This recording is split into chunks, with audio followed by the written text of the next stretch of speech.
body for December 2nd, 2025. Do I have a motion to approve the agenda? So moved. Second. All in favor? Aye. Opposed? Abstained? Motion carries. Please join us for a moment of silence, and Councilmember Carrera, will you lead us in the pledge? Yes. Pledge allegiance to the flag of the United States of America and to the republic for which it stands, one nation, under God, indivisible, with liberty and justice for all. All right, right now is public comment time. No one has signed up. Is anyone here who would like to make public comment? Nope? Okay, great. Recognitions. First up, we are introducing our new Deputy City Manager. Welcome. Just going to give her a moment to get to the microphone.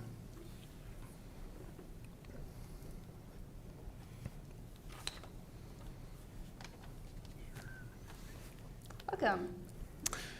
So I want to take some time here to introduce you officially to Jamie Shearn as the new Deputy City Manager. I appreciate those of you that participated in the selection process, both from the governing body and from staff.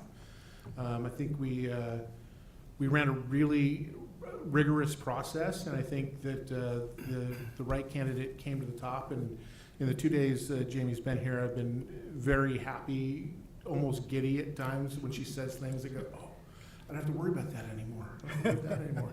But she comes to us from Fredericksburg, where she was in charge of all things transportation, and has a lot of other skills in the areas of planning and strategy and things like that. But at the end of the day, really happy to have her here, and looking forward to working with her. So I asked her to come up and be ready to, answer any follow-up questions you might have for the interview. Now, would you like to say a few things? I just want to say thank you very much for the opportunity. It's been a great 2 days so far, and I say that genuinely. This is a very welcoming, gracious community of the people that live here and also the staff that work here. So I'm just grateful for the incredible opportunity, and I look forward to working with each of you further. Well, Thank thank you. you. Thank you. We're Welcome excited aboard. to have you. All right, presentations, FY 2026 A1 budget amendment. Thank you, Mayor.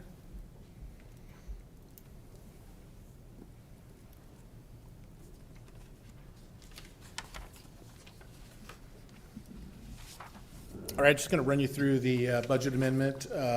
We've posted this in the proper places, and so we'll be doing a public hearing on the December 16th meeting, at which point I will ask that you pass this on consent. But just so you have an idea of what's in it, this is what the presentation is about. So we're going to talk a little bit about just some highlights of this amendment, the things that are different from the adopted budget that we passed in June, both in the general fund and the enterprise funds. And I do have some of the backup in the Excel files, which we can go into if anything piques your interest there, and then talk about what happens next. So this is the budget as it was passed. Anything you see in green is an increase in revenue, so in the revenue half of the chart. So we'll have to amend the budget because we ended up getting more money for certain things than we expected. The red in the expenditure category there is just the to reflect the approval of the full-time position in the registrar's office that you passed a couple months ago. So we're adjusting the budget to account for that. Then the other expenditure there, which I guess I should have made that red, not green. It's traditional that the city, the governing body, grants bonuses to staff, full-time staff, at the end of the year. And so that is also included in this budget amendment. And then we also had some increases in jail services due to a long-serving inmate and some services that they provide as far as probation and other court-related services that exceeded what we had planned for. This is what I just said and what that chart reflects in words. So if you, nothing about it is extraordinary or anything that causes me concern. The only decision point for you really is the employee bonuses. We have to pay our jail bills, and we have to bring the carryovers from the various departments, projects that didn't get done in '25 that we expected they would, and we have to account for that money in the budget. So that's the summary of those there, but there's also $512,000 in operation additions carryover that don't include ARPA, which is about $75,000. Hopefully, I think we have one more year where we have to talk about ARPA, and then we don't have to talk about it anymore. But we will keep reporting on it until it's all gone. Here's the other additions and carryovers, transportation being the big one, as it always is. A little bit from the police department for cars that didn't get built or replaced last year. They're going to get built or maybe already have this year. And carryover in capital or in IT. Just again, projects that weren't done, like for instance, the phone system you approved at our last meeting was supposed to be done last year. So,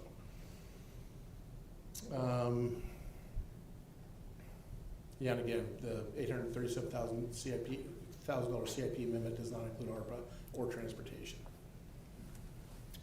So this is just the same information in a different format. So the positive financial impacts, so those things that were in green are listed out there, itemized, and the ones that are changes that really had no financial impact are listed there as well. This is just a continuation of the same list.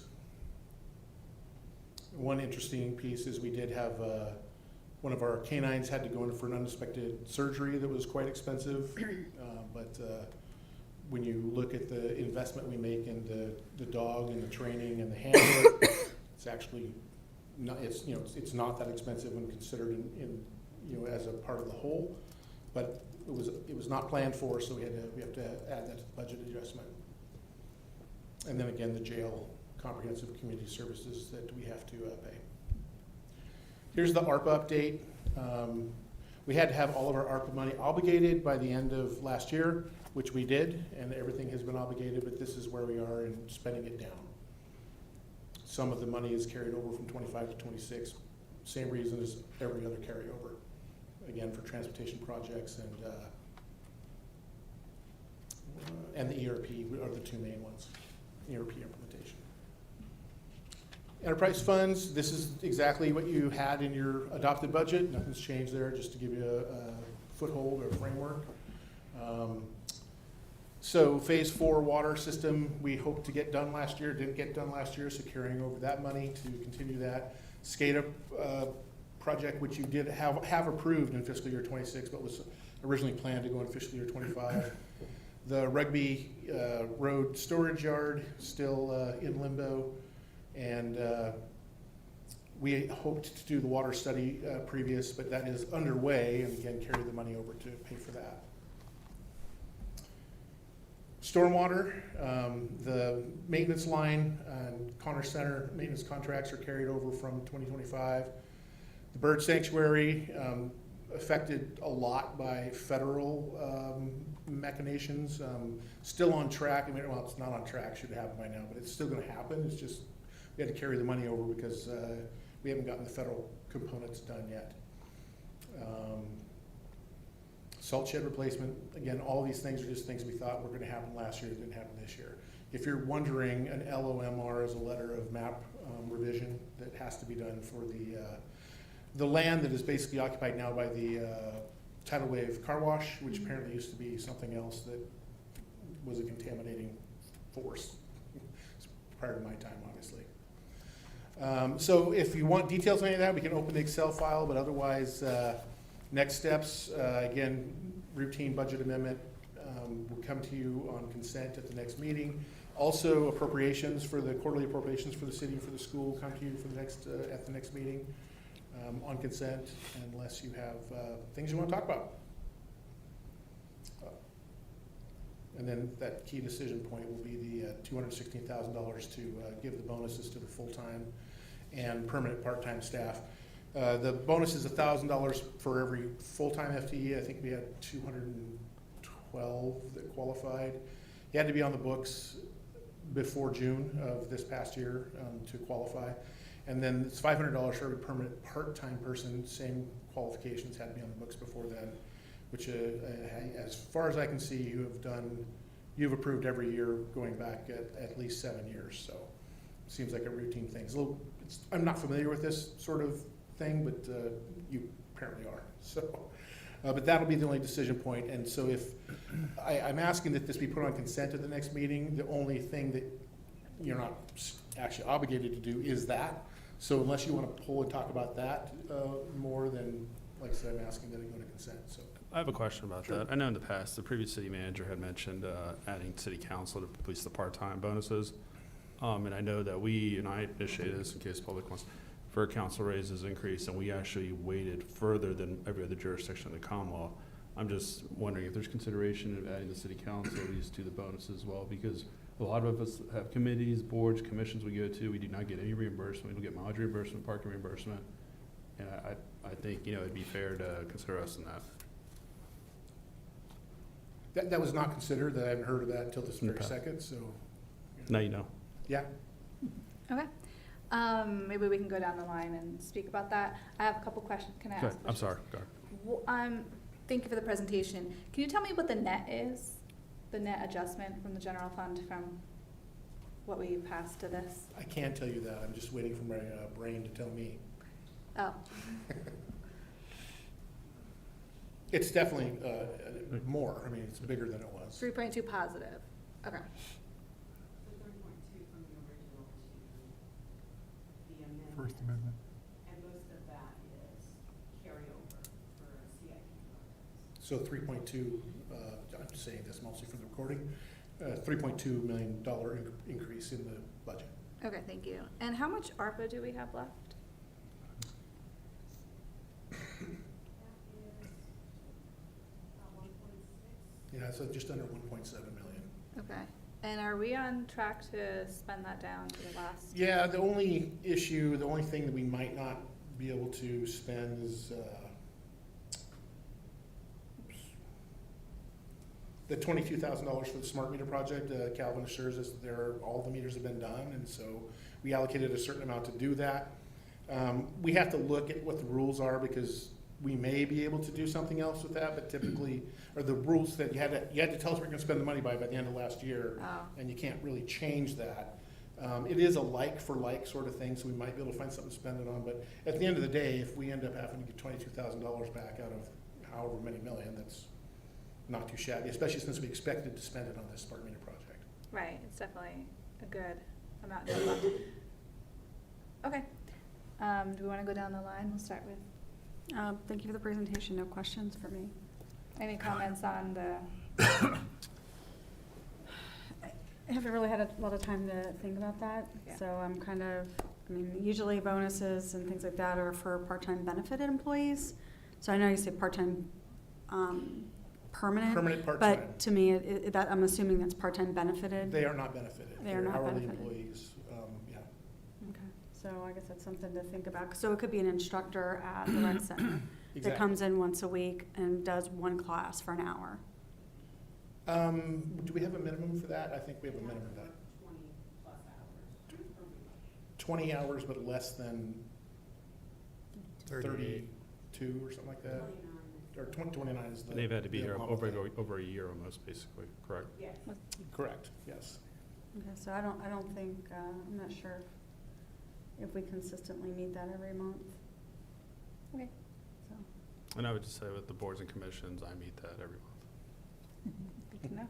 Well, every week, or every week, yeah. But you don't have any boards and commissions, so 20 that's why you don't meet that. 20 hours a week. Yeah, Mm. yeah. Yessie? Yeah, Comments, questions? yeah, we have to think about that. So, I'm not saying no to the idea, but. Mhm. I think Well, we I'm have gonna discussion. also circle back with our city attorney just to make sure that's even possible. Exactly. Right. Exactly, so. Well, There's more legislatively. information needed. Yeah. Okay, more information. Yes.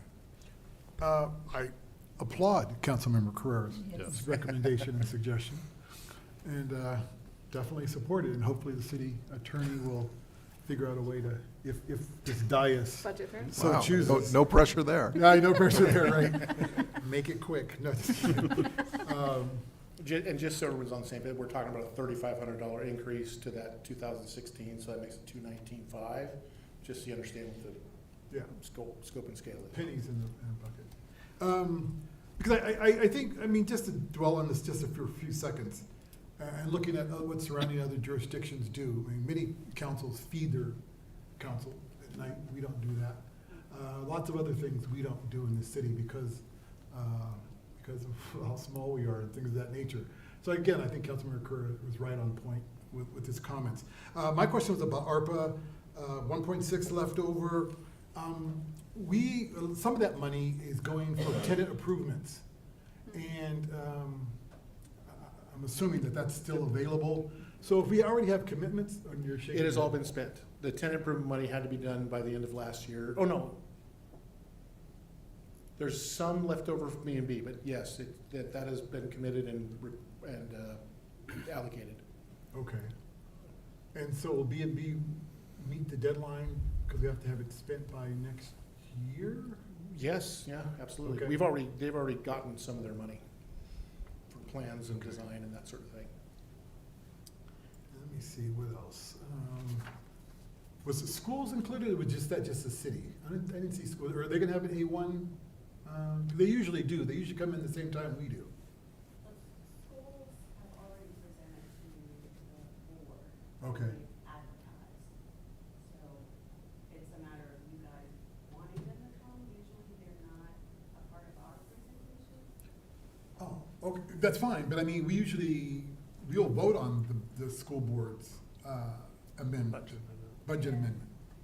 Yeah, once we give you the agenda item for approval, it includes theirs as well. Oh, okay. No, I'm just seeing why we weren't getting, but I see now that the school board and other good stuff, so on the 16th, we'll be voting on both the city and the school. Correct. Yeah. Okay, So in the past, this has all happened in one big fail shot, and That's right. I don't like doing that. I'd like to give you time to consider things, and so I'm trying to give a 2-meeting sort of cycle for everything Yes. that we do, and so I know it's gonna look a little different than it has in the past, but that's why. Yeah, my final question is that the city's, the employees' $1,000 bonuses. How do we factor that in when we talk about total benefit packages for our employees?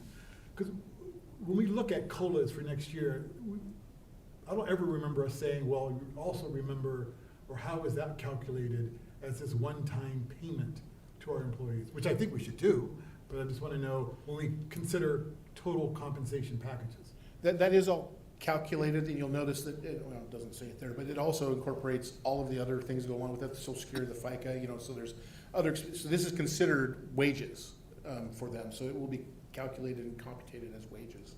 So when we look at someone's annual salary, this will be included in it. Oh, okay, very good. Yeah. Okay, thank you, Carl, appreciate it. That's my questions. No questions for me, thank you. Okay, I'll figure out what to do on the bonus for the governing body thing and get back to you before the meeting on the 16th, so that Okay. you are armed with that. Probably won't put it on consent, though, if we're No, gonna talk that about it, so should not be in that, consent. yeah. I don't know. Okay. And when you meant all employees, are you talking about everybody, or just? All that- full-time that- employees that were employed in that window of, Oh, okay. yeah, So that it would include senior employees, the, who? senior employees, directors, Yes, yeah, the only one it police won't chiefs, include is me, fire chiefs, so, yeah. city absolutely. manager. Okay, just wanted to find out, make sure. I knew who all was getting involved. And who Excellent. wasn't. It's on the naughty list of the nice list. All right, all set? Yep. Great, thank you. Next up is the UOSA jurisdictional cost allocations.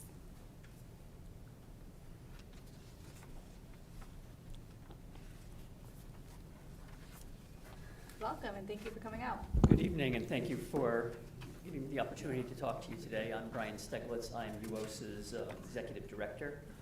And I've been in the position about a year and a half. I've been asked to come talk to you about our jurisdictional cost allocation study, but I'm going to give you a little bit of background just to set the stage for who UOSA is for folks who may not be familiar with that. So bear with me, but we are Upper Occoquan Service Authority. We provide your wastewater treatment services. We are a 54 million gallon per day wastewater treatment plant. It's part of a one water loop. If you look at the figure, you'll see the red outline, which is our service area. So we serve obviously City of Manassas Park, City of Manassas, and then parts of Fairfax County and parts of Prince William County as well. We serve a little over 500,000 residents and businesses in the region, and we're quite a capital-intensive process. We have a 10-year capital budget of approximately $625 million. And by the way, I'd be happy to, I've been giving tours to some of our jurisdictional boards and councils, and if it was something that you wish to take a tour and see our facility, I'd be happy to arrange that for any of you who would be interested. This is an infographic that talks about the one water cycle. So you see UOSA's facility up in the left-hand corner. Our effluent gets discharged into a reservoir which enters Bull Run. It joins with the Occoquan River and feeds the Occoquan Reservoir, which is the source water for Fairfax's Water Griffith plant. And they distribute that to their customers, and then, of course, comes around as part of a one water loop. So we're an integral part of the drinking water supply for the region. And Fairfax Water serves about 2 million people in Northern Virginia. So this is a shot from our strategic plan, which I've shared with each of you, so you have an opportunity to take a look at it. I won't spend time on this, but our board just recently adopted this plan. It's the first strategic plan that UOSA's had in its history, so it's really set the stage for what our future looks like, at least for over the next 5 years. So what I'm here to talk to you about today is our jurisdictional cost allocation project. We launched this project close to a year ago, and for several reasons why we took on this initiative. One was to incorporate cost of service principles. I heard when I started, I got feedback from the board members who represent all the jurisdictions, and there were questions about whether we were implementing best practice and cost of service principles and the rates that we charge each of our jurisdictions. So that was one of the reasons why we decided to take a step back, hire a consultant to assess whether we're implementing best practices. There was also a question about equity. There are some services that we charge for that some of our jurisdictions aren't using, and I'll touch on that a little bit because it impacts the City of Manassas Park. So we wanted to address that. There was discussion about incentivizing, using rates to incentivize inflow and infiltration into the collection system. So we know that inflow and infiltration can influence the size of infrastructure. So if we have the jurisdictions reducing that, it could potentially save capital costs for UOSA, and then eventually the costs that you all have to provide for the services that we provide to you all. So is that something that jurisdictions would be interested in, something we looked at with this project? Of course, protecting the environment, meeting our customer service needs is part of the goals of this, and our ability to accommodate the growth that's happening in some of the jurisdictions, and how do we handle that with also the changing characteristics of the waste stream. And I'll talk a little bit about that more in a second. So we finished our study. We shared it back out with each of the jurisdictions, and we've captured their feedback. And what we've heard is if we want to make any changes to our existing service agreement, that requires unanimous support from all of the jurisdictions. So we really need to look for wins, and there were certain things that we found that we didn't have consensus on. So the things that we did hear feedback on that we thought we have an opportunity to make improvements on that would benefit all of the folks that we serve are three. One of them is our septic receiving facility. So we accept somewhere between 1,000 and 1,300 loads of septic every month from haulers who are collecting waste from private residences in the jurisdictions that we serve. And those costs are distributed based on the proportional usage that each of the jurisdictions have of our facility. However, some of the jurisdictions, like City of Manassas Park, does not really use the septic services, and other ones are using it more, yet you're still paying for those services. So we did receive feedback that says, hey, this is a cost of service principle that we weren't following. You should be paying for the service if you're using it, but if you're not, you shouldn't need to pay for it. The reality is septic is about 30 times more concentrated than typical waste that comes through our pipes. So it's a lot more expensive to treat per gallon than just municipal flow. So from an equity standpoint, we wanted to separate that, and that was, we have agreement from all the jurisdictions that makes sense. So we'll be moving forward with some proposed changes around that. The second piece is capacity loaning. So we have some jurisdictions that have exceeded their allocation of nutrient load. And because they've exceeded their allocation, they're in essence using infrastructure that other jurisdictions own or have paid for.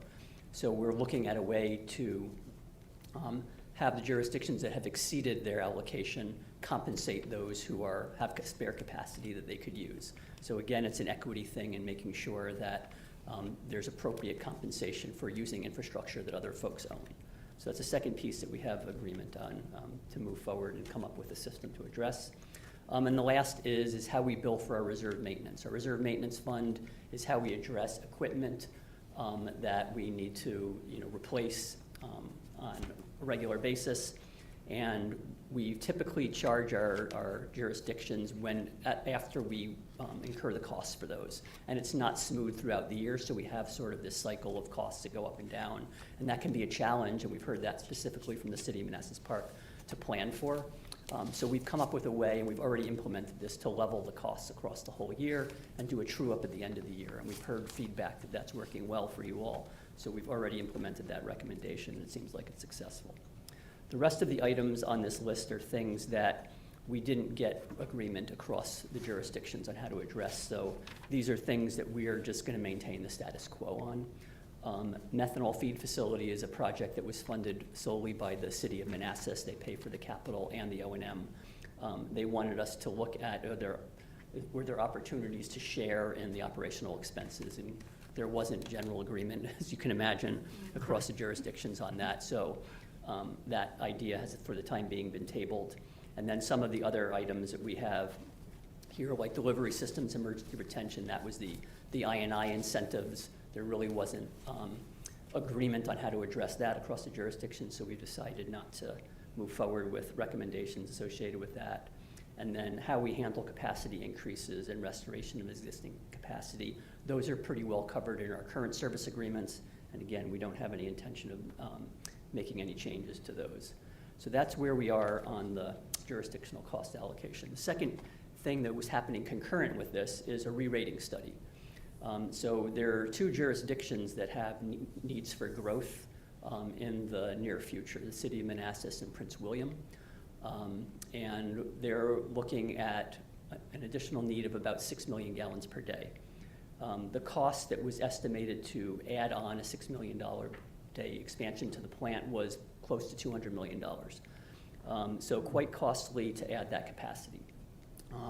So before I started, UOSA embarked on a study to see if there was untapped potential or latent capacity in the plant that could be tapped without having to do a full-scale capital improvement project.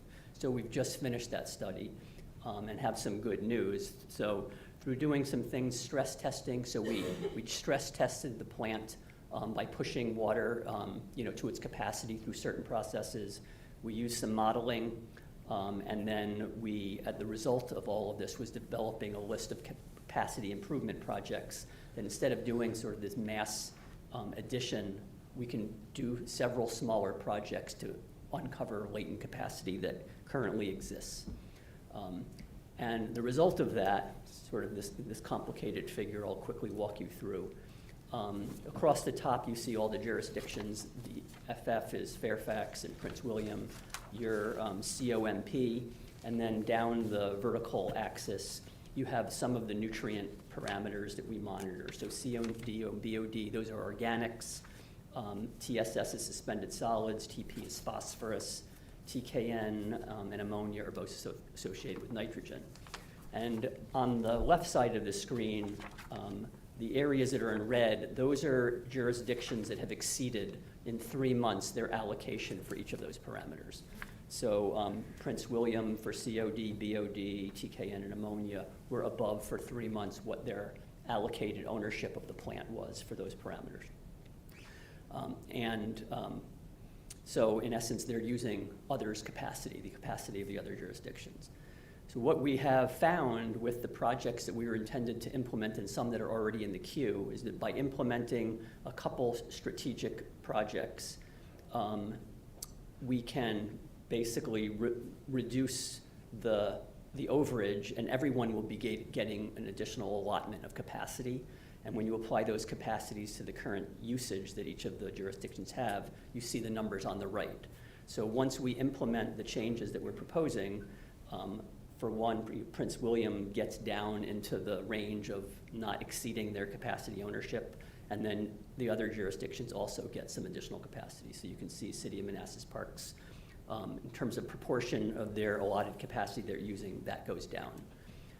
So our plan is to reallocate the latent capacity that we found through this re-rating study, and we marry that with the work that we're doing on the jurisdictional cost allocation study, and then put those things together and share them with our board for action later on in the year. So the roadmap, the fourth quarter of this past year, we finished our jurisdictional cost allocation.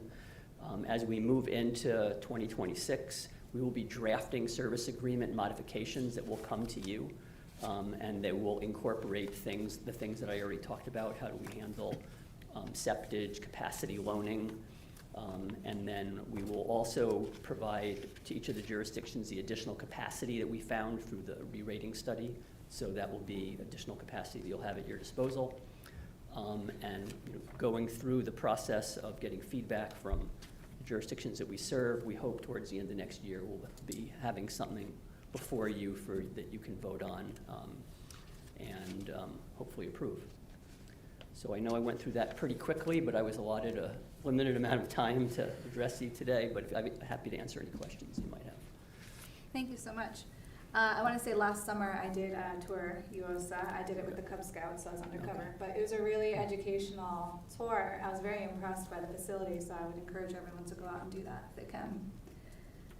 Let's see. I guess my questions were about the hauled septic waste. When I was reading, I had the questions, but it sounds like that you're going to cover that. I didn't think Manassas Park really had any. Very limited usage of Okay. septage, yeah.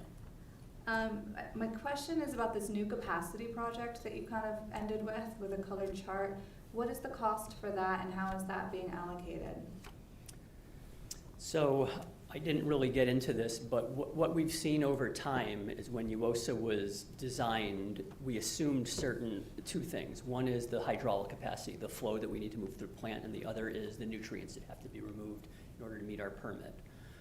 And what we're seeing right now is that the concentration of waste has changed over time, so it's more concentrated than the original design plans. So that means the amount of things like phosphorus and nitrogen per gallon that entered the facility are greater now than they were 10 years ago or 20 years ago. And part of the reason for that is some is dietary contributions of nitrogen and food and organics, and the other is conservation-based that people are putting in their home, like low-flow fixtures. So people are putting the same amount into the toilet, but less water means more concentrated waste stream.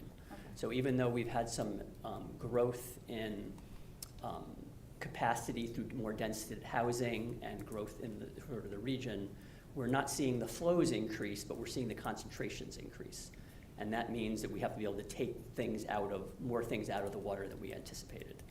And part of the projects that we have on tap in our capital improvement plan are to realign our hydraulic capacity with what we need to take out of the water, so the nutrient removal capacity. So the next few years of capital projects capture those types of things. And I can share what our capital plan is, but the re-rating project came up with somewhere in the $50 to $60 million worth of projects to recapture the nutrient removal that we need in order to bring the facility up to its current rated capacity. It's a long-winded answer to your question, but hopefully I addressed. You did. Okay. And then how is that cost allocated? Is it split evenly or is it by proportion? So the cost to realign the nutrient removal with the hydraulic capacity will be shared based on the proportion of ownership of the plant. Okay.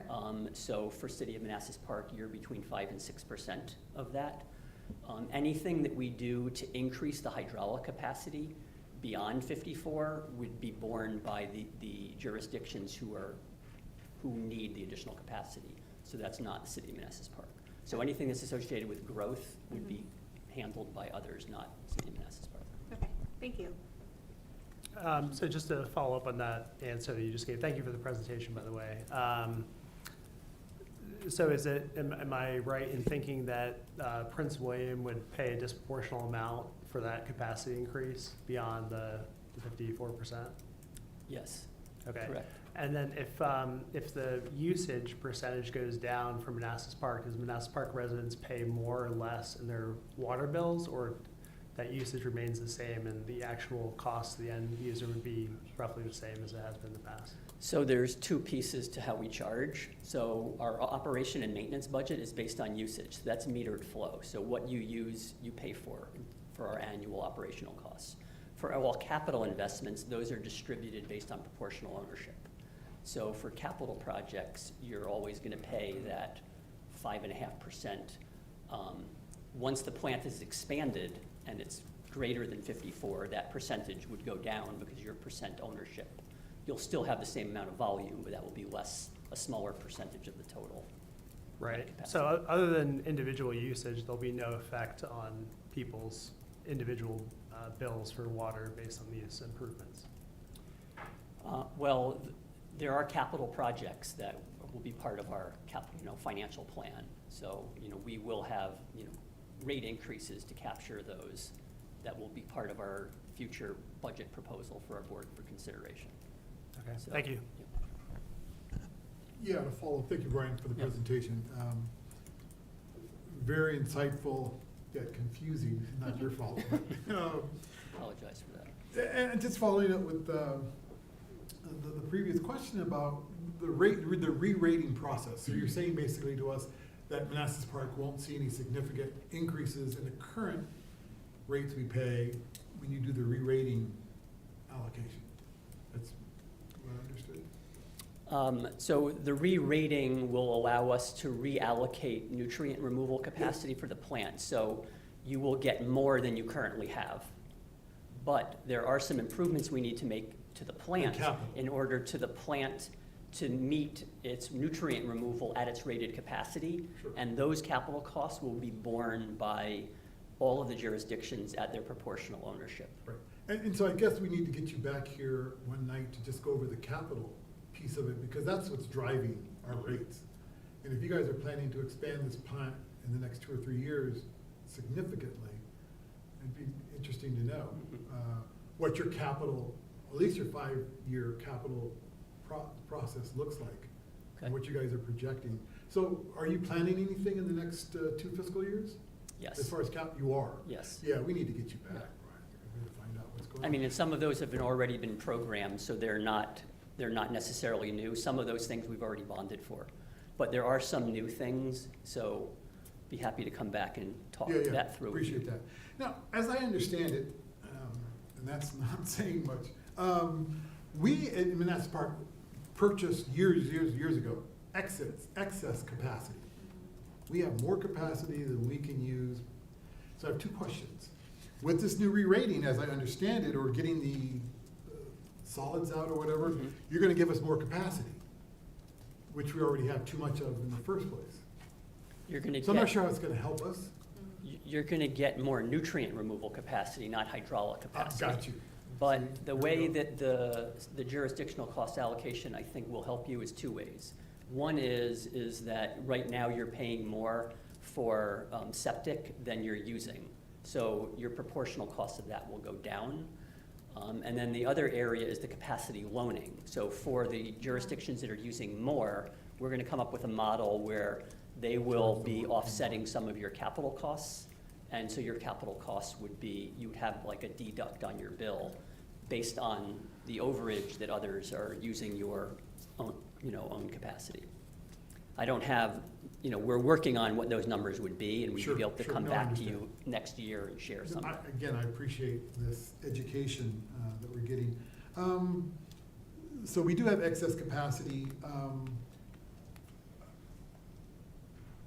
You're saying that Manassas and Prince William lack capacity and they need more capacity? Nutrient removal capacity. Oh, just nutrient, not the other ones you mentioned. What's the other word? Hydraulic. So flow. Hydraulic. There's They have flow and fine there's- hydraulic. Yeah. Okay, so I was hoping we could sell some of our capacity can. to Manassas. You can. There is a mechanism for that, if that's something that you're interested in doing. We You are? can- You We are. can Oh. sell capacity. Okay, maybe, or a bargaining chip or something, land or something from them. Okay, that's fantastic, that's good to know, because we have excess capacity that we may never, ever use. The other thing was the I&I, which I'm very interested in. Do you help communities, municipalities with their I&I problems? Smoke detection tests and things of that nature, or do you, to technical assistance, or do you do it for us, or how does that work? We can talk through ways to partner. I mean, we have parts of the collection system that we also manage, so we're doing that on ours.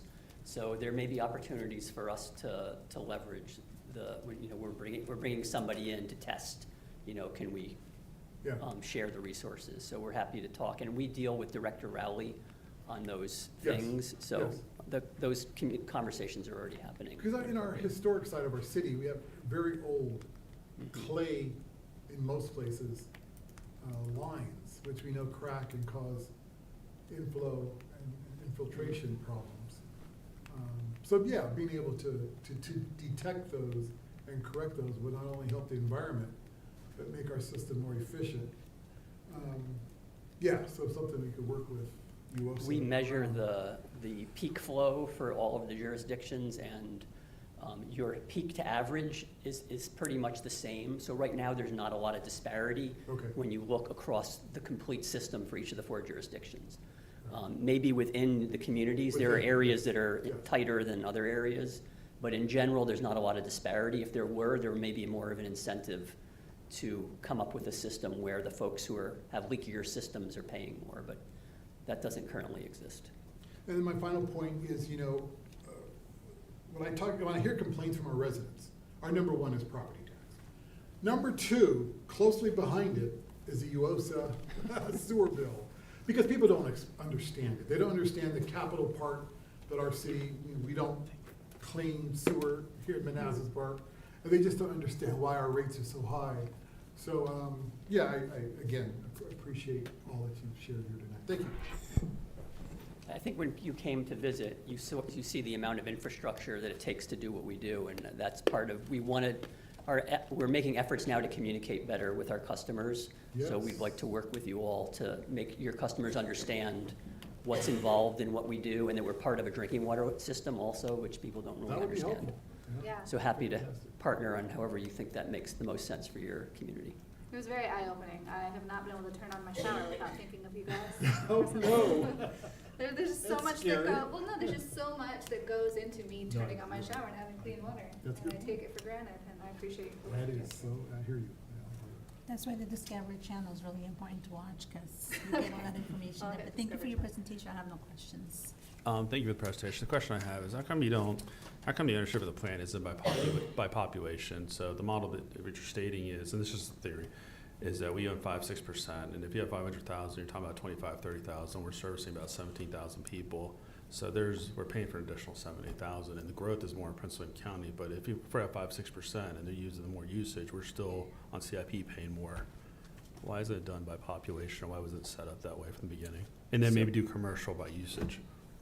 So, Just I mean, we have 4 customers, and it's metered. So, if you look at our budget, which our operation and maintenance budget, you pay for the amount you use. So it's all flow-based, and that would equalize based on, But on the ownership of the plant. on the ownership of the plant, that's part of the original governance and how it was set up with the, all of the people who were the founders.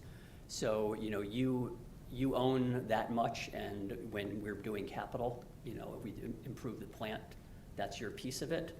There are opportunities, and there have been sales, so if you feel like you own more than you need, there is the ability for you to sell, and there are people who will buy it, I can assure you. Because, Prince William is looking for additional capacity.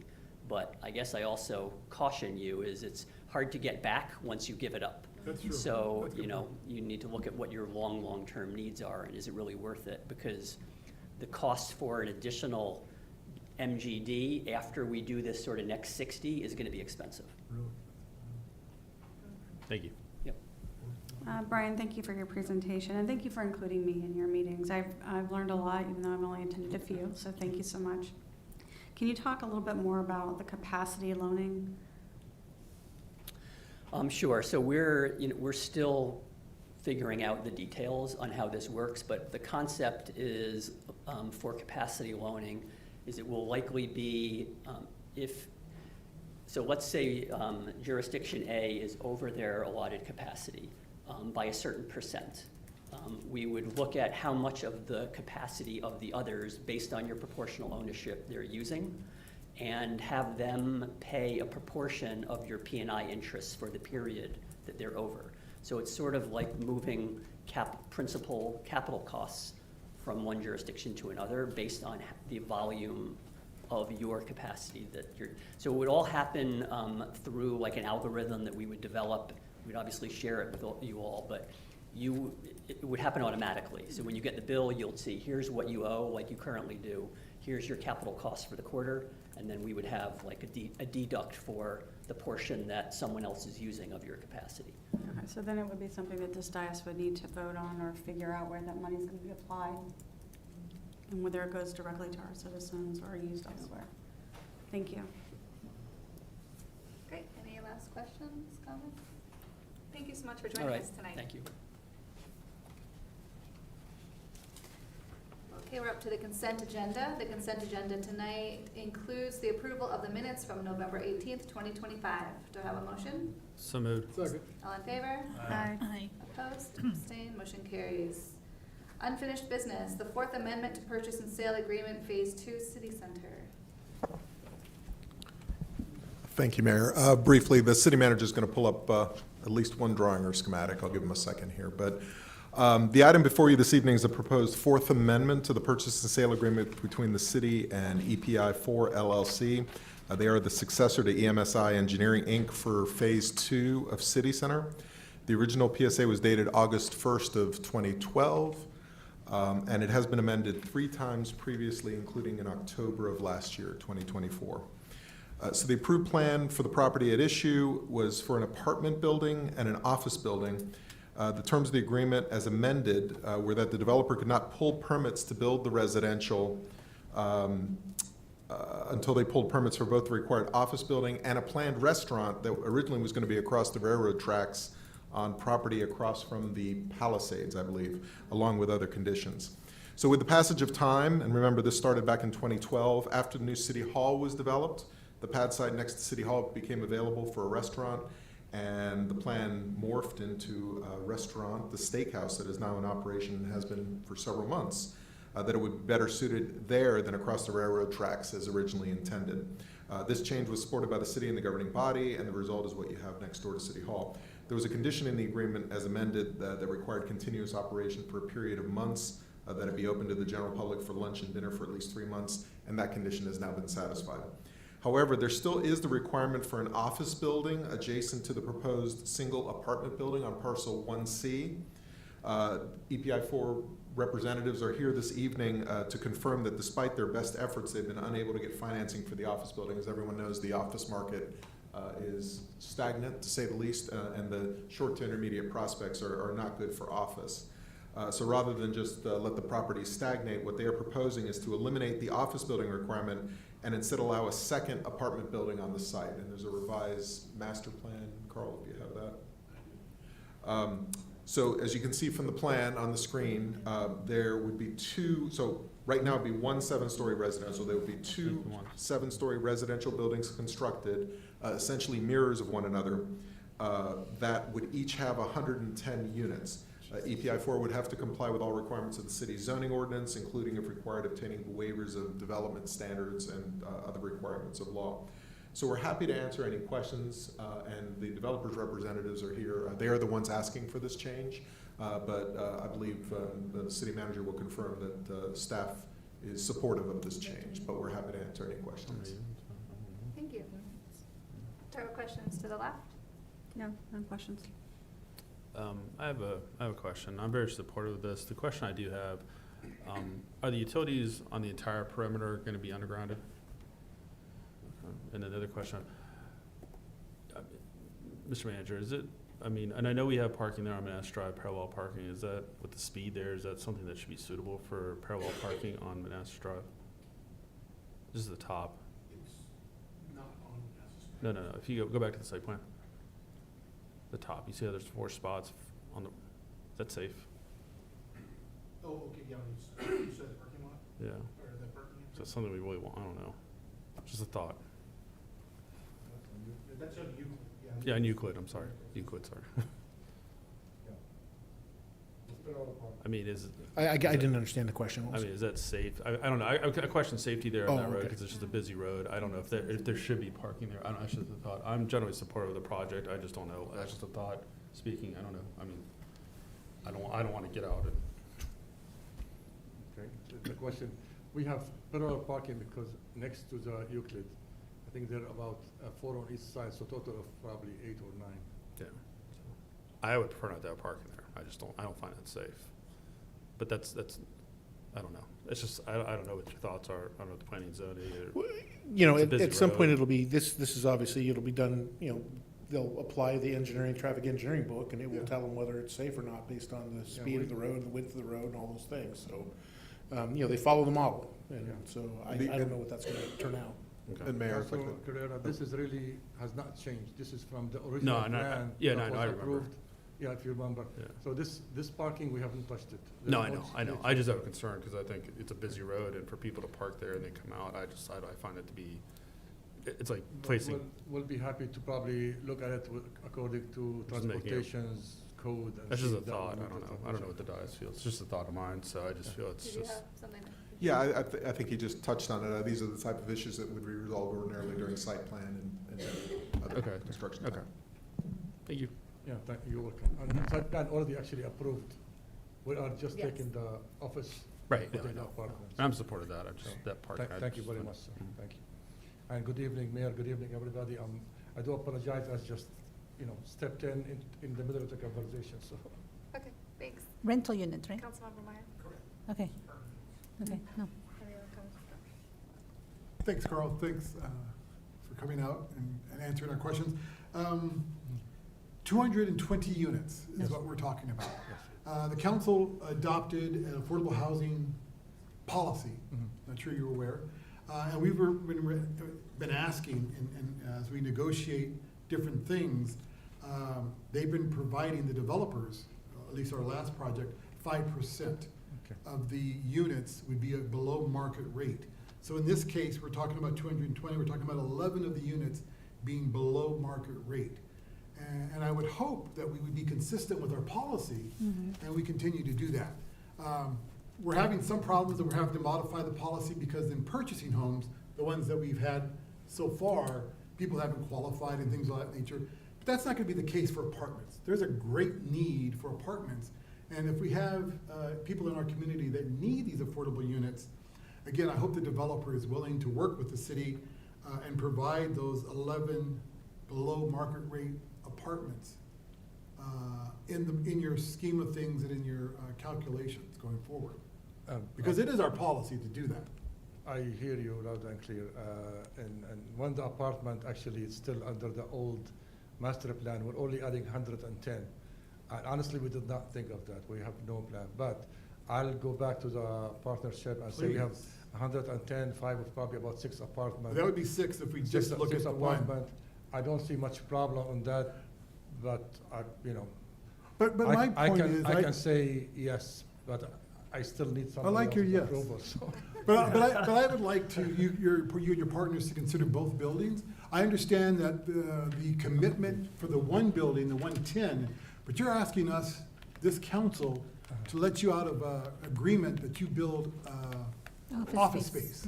Well, And we're willing to we're thinking about doing that for you, but I hope you would then bless our community with 6 more I love affordable, this below community rate since- I love this units. community since I moved in here 12 years ago. We love you, and we know you do great And stuff. I feel I'm part of it, and I'm Yes, all for it. yes. Definitely, I will carry this argument, I don't have the full authority, and it Oh, was not no. on my, And we're not gonna on negotiate my it plate. here. But I can tell you for sure, because we're adding 110, the rest is really not added, has been there for the past 10 years, approved, and is part of it. So I would tell you probably 90% we're gonna get the 6th.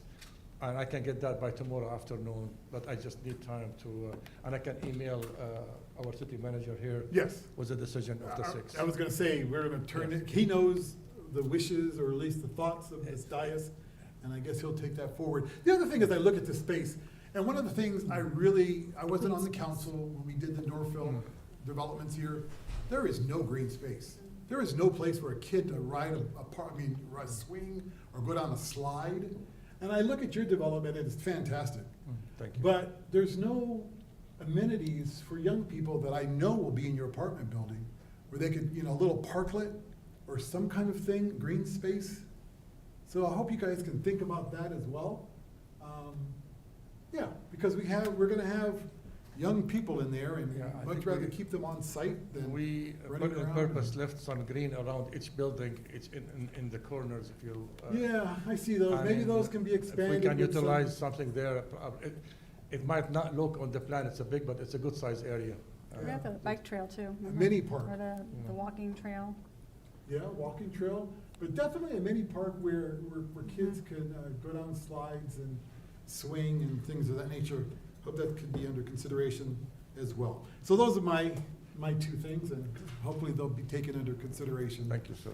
Thank you, appreciate it. All right, so I'm looking at this, is it all the parking is gonna be outside the building? There's no parking within the structure itself? Well, so far, we haven't really put anything within the structure, everything on the site itself. To put more parking under the structure itself is kind of problematic for so many reasons, and one of it is the fire code. You're putting a vehicle under the apartment, it's Sure. a different process. I just, I know that different apartment complexes, condominiums that I've been in Maryland and DC, more concentrated areas, have parking like at the base level, 1 or 2 levels, and then that would free up a lot of space around the exterior for, more amenities for the people who live there. So anyway, this isn't my business, but just, Thank you. suggestion. Point well taken, it's just, it's a matter of cost and a fire code that goes along with it, so. Gotcha. Thank you. Any last comments, questions? So are we going to hold the motion on this until we hear back about the ADUs? So the only comment I'll make about the ADUs is although you do have a policy, this property is outside of the policy because it's not owned by the city. That's right. It's been sold. So I would suggest it would be, I don't want to call it a moral commitment, but, a commitment by the developer But they're to look asking into us to do do it. something. They're asking us to allow them to not build the building. So I'm looking at it, not just a moral, but a trade-off for our community. Mr. Moore, initially, we had the office planned, and I'm not saying anything, for the hoping at some point the city was gonna rent a whole floor from us. I remember that. And of course, with the city renting whole floor for 40 years, would have been easier to finance. I think 2 years ago, the city withdrew that verbal commitment, said we don't need more office, it's different. So the whole office idea collapsed. So it was a kind of relationship, like the restaurant, it's kind of relationship. So it's between two parties. But I can understand what you're referring to. Sure. And I do honor and appreciate the fact that you're willing to at least do the 6 in the new building. I really appreciate it. I can go ahead and say yes, but I as per the agreement I have with the partners, I have to consult. And I'd rather have a half a loaf than no loaf. So is the suggestion then that you'd prefer to act on this at the next meeting? Yeah, we want to codify, I want to vote on it in the language, in the. Mr. Moore, if we can vote for it, depending on my answer, yes or no tomorrow, I think will be great. Consider it yes, just give me the chance to fill my legal obligation, that's all. Okay, But so you need to vote tonight. As a opposed to yes, the if you 16th? vote for it, it's because we've been really waiting for this almost, it's long enough. Yeah. So if we vote on it today, at least it would set our plan going forward. Yeah. Again, if I would have known about this, I would have got myself covered, but I would consider it yes for now. Do you mind if we craft a motion that says, with the additional 6 affordable units? To be considered. to be considered? Or, Oh, so we could craft the motion with the 6, Right. or we can hold it for 2 weeks. Up to you. I would say drafted with a 6, Okay. Crafted with the 6. okay? so the motion would be to approve as presented Yes, with the addition of 6 ADU, I guess, ADUs. yes. There's different ways to define ADUs, but I think we understand what we're talking about, basically in compliance with the 6 city's below policy. market. Yeah. Okay, So I wouldn't say in compliance with, I would say consistent with. Consistent with because the is probably policy doesn't best. actually apply. right. So And if if you I- vote on it tonight, if we have to come back in 2 weeks and amend it, we can always do that. Okay, so if I say blah, blah, blah, with the addition of 6 below market units. So would we be Sorry, managing can I ask it you- the same way like a sale and buying of a house? The rental office. Because the rental, okay, so the rental office would handle all of that, because they can just come and go. It's Right, what are the different, it's guidelines different for than that? 'Cause buying. it Yeah. seems like Right, they the go- unit who would have a decides different what's price. below Say you're market, renting for, let's say, right? See- 1,000.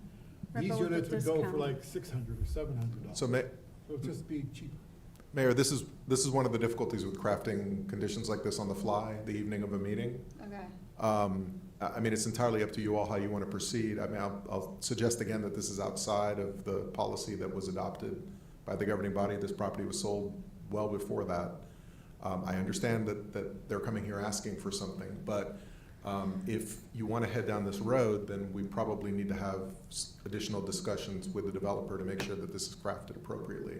Because as you've just noted in the 2 minutes you've been sitting here, there are many different ways to structure. Define what's Affordability. under market, yeah. Well, my Okay, well, concern perhaps is that we this should was gonna be an wait office for building, the there 2 weren't gonna be weeks. any ADUs, and this gentleman's asking for us to. Sorry, could you start again? This was originally an office building, as you stated, and we were going to rent the first floor, and now, obviously, the office building is not gonna work. So he's coming here with apartment buildings, which is gonna give us more housing, which is something we do push for. It's, and the fact that they're apartments, it's gonna be more affordable, it's not something, you know. Not necessarily. Yeah, not necessarily. Not necessarily. Apartments can be very expensive. Yes. Can I make Mr. Moore, I agree with you. I think we should just do this tonight. I think we should do it with 5%, just the reason why, because let's say they need to come down, if we do 6 or something, let's say for some reason you come back and say, I'm cutting down to 100 units, so we said Yeah. the 5%. 5%. And I think we get a framework of what is generally, because I know this gentleman's been waiting from, I think, a year. Yes. We put the condition with the restaurant. We understand the framework we want. Yeah, and I think he wants his done tonight as Yes. opposed to 2 weeks for probably Yeah. financing and bank. Yes. So I agree with you, we should do 5%. Yes. Yes. And- Thank you. and we Thank use you. that as a bare If you want to do the 5% on both, I'll wait for the next 2 weeks. No, we're talking about Yeah. the one building. 5% on the, On only On the the one, of- on the office, one. okay, that's fine. Of 110. Thank you, yes, I misunderstood the comment. So, Mr. City Attorney, are you comfortable with us I just crafting have legal this? obligation. No, I Can understand. I don't wanna ask, put I'm sorry, myself in a- TJ, I was speaking to the In city a big attorney. problem. Can you please wait, I was speaking to the city attorney. Yeah, sure, Thank you. sorry. Are you comfortable with us drafting this on the fly here? I am comfortable with you making a motion to approve with the condition. I'm suggesting that we may need to come back and, regardless of the approval this evening, we may need to come back in 2 weeks to amend, to clarify the language. Because we Okay. need precise language in the amendment in order to sign it. Okay. And I want to make sure we're very precise in what we put in there. And that Yes. will take a little longer than the couple of minutes we have here. My respectful suggestion would be, we wait the 2 weeks and craft the language and bring it back for approval. But if you need an approval this evening, it's the will of the governing body. I mean, I don't personally see what the problem is in waiting for the next meeting, but that's just me. I agree, this is the first time it's come here, so I don't know why the rush, but who's comfortable voting on it tonight and who? Me, I'm about efficiency. I'm okay Yasi? I'm okay too. with yeah. the 5% Yeah. on one 5%, building. yeah. Yeah, I abstain from the decision on whether it's tonight or postponed 2 weeks. Okay, well, if we're doing it tonight, will you read the motion and then we can vote on it? I don't wanna mess this up.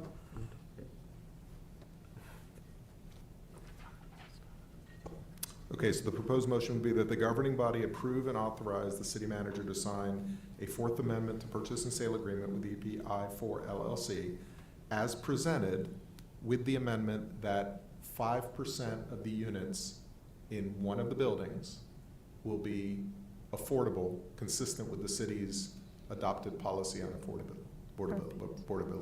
So moved. Second. All in favor? Aye. Opposed? Abstained? Motion carries. Thank you. Thank you very much. Thank you, everybody. Thank you. Appreciate it. Thank you, TJ. Thank you very much, sir. Thank you. All right, agreement between the Virginia Department of Health. Good night, thank Good you. night. Good night, good night, Thank good night. you. Maybe over to have a drink later.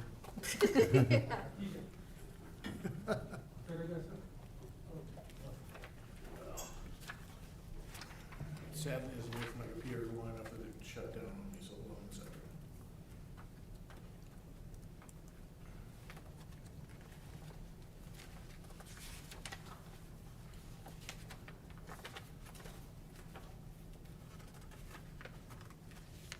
Okay, so this is the annual agreement that we fund the Prince William Public Health to provide certain services for the city that we can't afford to, or wouldn't make sense for us to do on our own. This, for whatever reason, we've paid this bill late for like the last 7 years, but we're on time on this one. It is pretty straightforward. House Bill 1963 designated the cost allocations for these services through not just Prince William Health, but whatever health district in the state exists. And so it's a straight math problem, and our allocated share of costs for this year is $88,769. We had allocated in the budget $93,573, so it's actually under what we allocated. So yeah, what I'm asking is for approval on consent at the next meeting to let me sign this agreement and provide them with the funding they need to operate. I do want to just emphasize some of the things that they do for us that we can't, it wouldn't make sense for us to do ourselves, is especially like restaurant inspections.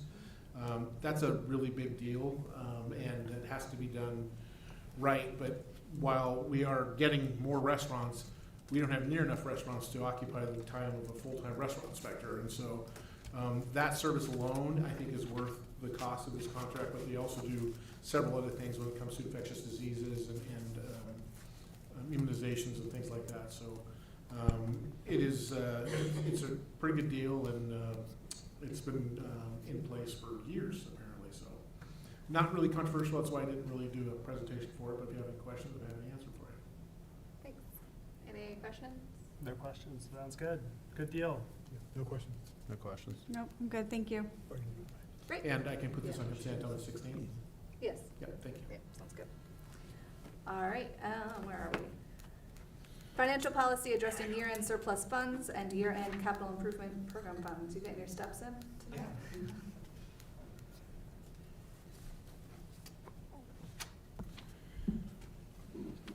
Dr. Saunders was going to be here tonight, but she got hung up at the middle school boys basketball game, so I'm gonna fly solo. She did want me to emphasize that we are in lockstep on this, and we both agree that it's the right thing to do, so I'm gonna try to represent both sides as best I can. So historically, the administration has taken whatever the schools did not spend at the end of their budget year and put it aside for them to use for various costs in the subsequent budget year. This is not something that's been written down. It was just something that the previous city manager thought was prudent and implemented, and it has worked very well, because one thing it does is it disincentivizes the end of the year spending of all your money. There's a thought in government that if you don't spend your entire budget, you won't get it the next year. And we're trying very hard in Manassas Park to quash that sort of thinking. School district is ahead of the game on that one. They do a bottom-up budgeting process every year. They start with zero and develop their budget that way. It's one of the most difficult ways to develop a budget, but it is also, it creates a situation where you end up with more money at the end of the year than you thought you would need. That's actually how budgeting is supposed to work. My direction to our departments is to underspend your budgets by 5%, to achieve the same sort of effect in going into the next year. So, but this isn't written down, and you are under no obligation to do it. You can just take their money at the end of the year, sweep it away, and do whatever you want with it. And so, in the past, that has created a divisive sort of or adversarial sort of relationship that is completely unnecessary. So we thought it might be a good idea to write this down and have it adopted as a financial policy by the governing body. So that's what this is for. And the other important thing to know is that Virginia law does not allow schools to have a reserve.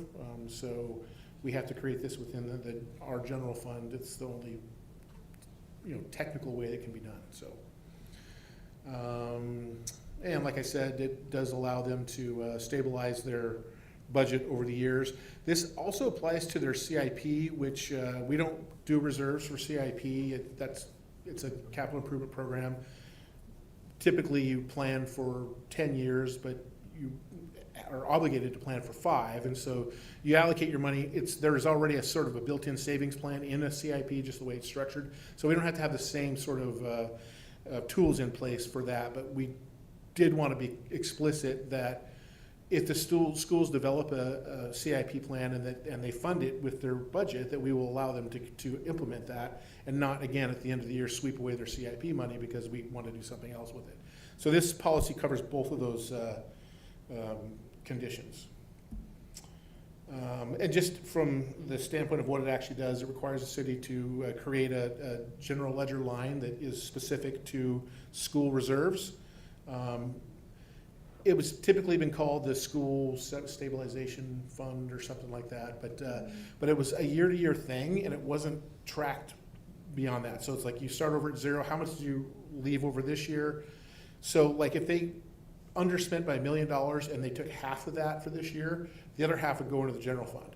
So it was only year to year what they underspent.